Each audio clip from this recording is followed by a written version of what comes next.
Magandang hapon po. Ako po si Natalie. Hi, I'm Lady. Goedendag, ik ben Elaine en wij zijn de Mighty Maiden!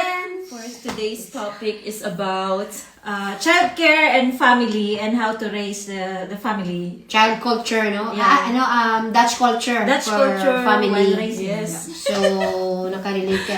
It's very different from Philippine talaga. So, when you build a family, talagang ang Dutch from the very small talaga yung plano, Yeah, lahat everything is planned. Yeah, it's planned. Organized. But while you're dating, you start talking about the future, about the marriage, about the baby, Yeah. how many babies, about the diaper, about the kids' food. Here, hindi Tama. basta-basta, oh, we are in love, mag-baby na tayo. No. That is not Dutch. So, Yeah, actually, they really want to at first plan, no? At first, and then they make a time frame. Dapat in this age or in these years. yeah, Not right away. Yeah, they will make baby, no? And then they prefer some of the parents. I think 2 years gap. Yeah. And then Na may another. gap So that din, yes, yes.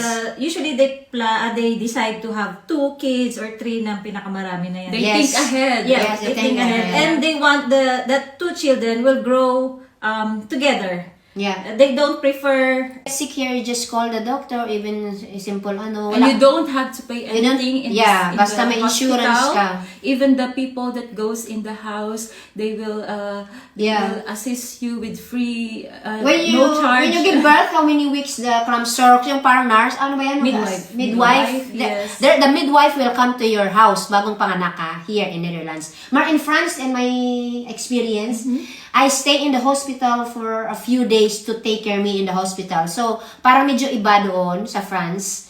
But still, they take care you to eat, to take care the baby. Sila nga ang magpapasuso, Yes, everything. Teach you how Yes. to Change diaper. change Yeah. diaper, take a Yeah.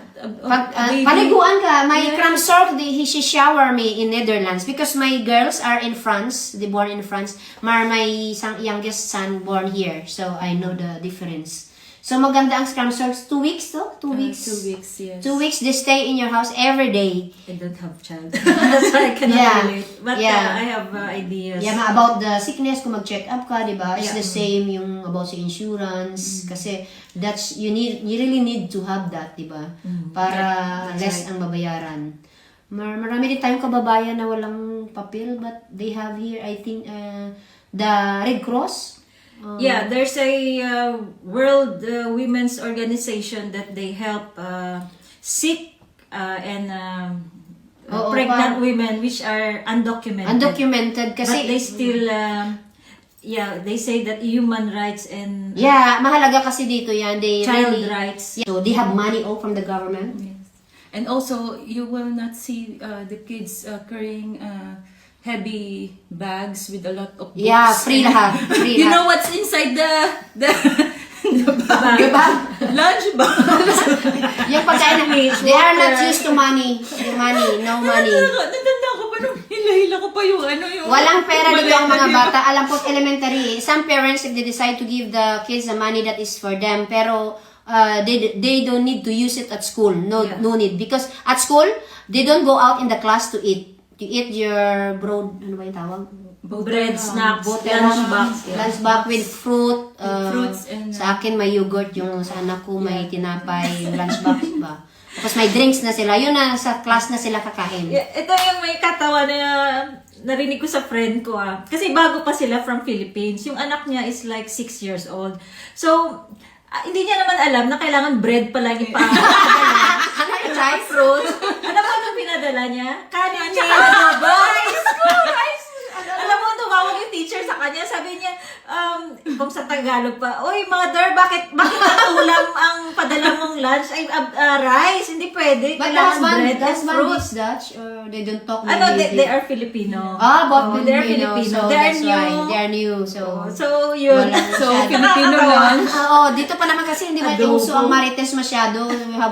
You don't really connect with Filipino people all the time. Parang minsan lang pag day off or my time because life Everyone is is so busy. busy.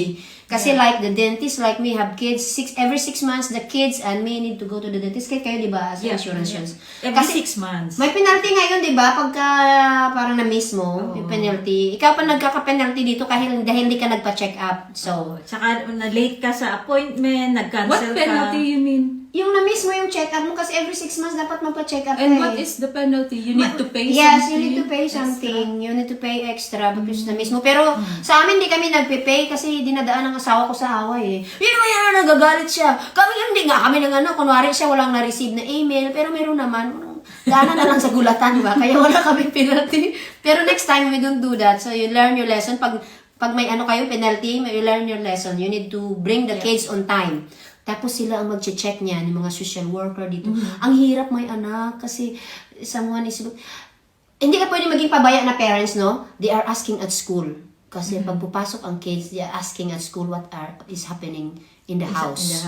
And then the teacher is gonna call the the social service, the police gonna come to you, talk to you.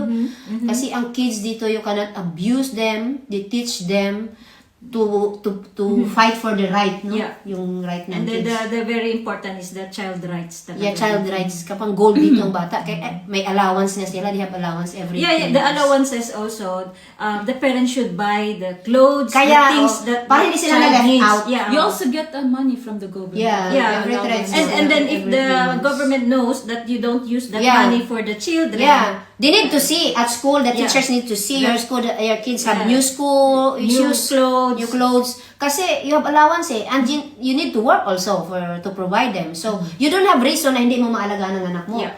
Even the OPAS na yung BSO after the class, if you leave your kids there to nanny. daycare. You have the reimbursement from the government. Parang may, yun eh, depende sa salary mo.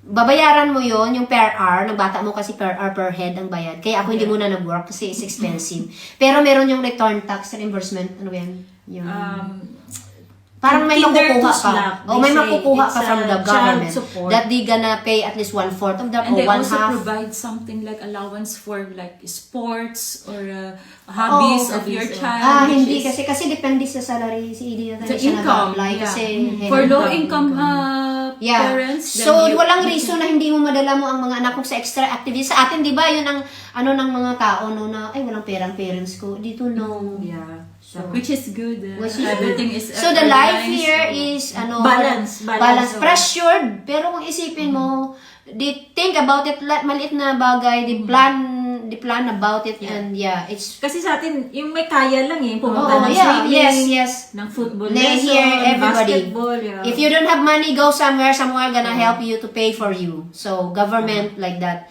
Pero there's no reason that you don't bring your kids. Yeah. Kailangan kasi may extracurricular. And then, if your kids medyo mahina sa class, halimbawa, may medyo mahina siya doon na parang nahihirapan siya, they gonna give you extra teacher for that. An extra less sa school, they gonna pull out the kids. They ask for the parents, yung mga, yung mga parents na, yung volunteers. Tapos, halimbawa, mahina siya sa reading, they gonna put someone while they're busy with the drawing there, and then they gonna put like that. So, overall, the yung progress And dito. swimming. Yeah, swimming is bilang right. is Is important. very important. And because- especially the language itself, the Dutch language. Dutch language, yeah. Especially us, Filipinos. Yeah, sa akin. Nung when the baby is young, meron silang, anong tawag yun? Yung pinapasukan. Pedia. Sorry. Parang I some, forgot. basta merong ganun language, teacher na parang... Ay, logopedist ba yun? Oh, logopedist. Logopedist. Logopedist, yeah. Yeah. What is in English, logopedy? Parang more on language teacher, teaching. parang Teacher. to improve yung... Tapos kung halimbawa... Because they can notice it if they... Yeah, of that's, course, my kids is na because it's mixed English and Dutch. Kaya nung pero ngayon they are better. So we stop it. Pag okay na, you stop it. Yeah. So that's it. Yeah. That's it for today. So pag mag-asawa kayo ng Dutch, you know already what to expect.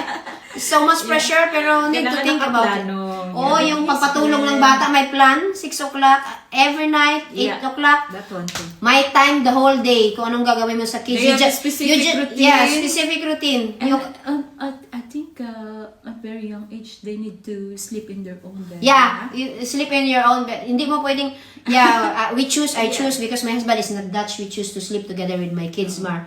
Overall, the doctor always remind me to put them in their room. Own room. What is the Own reason? bed. So that they will Independent. become more Dependency. independent. Oh. Independence. early At school, age.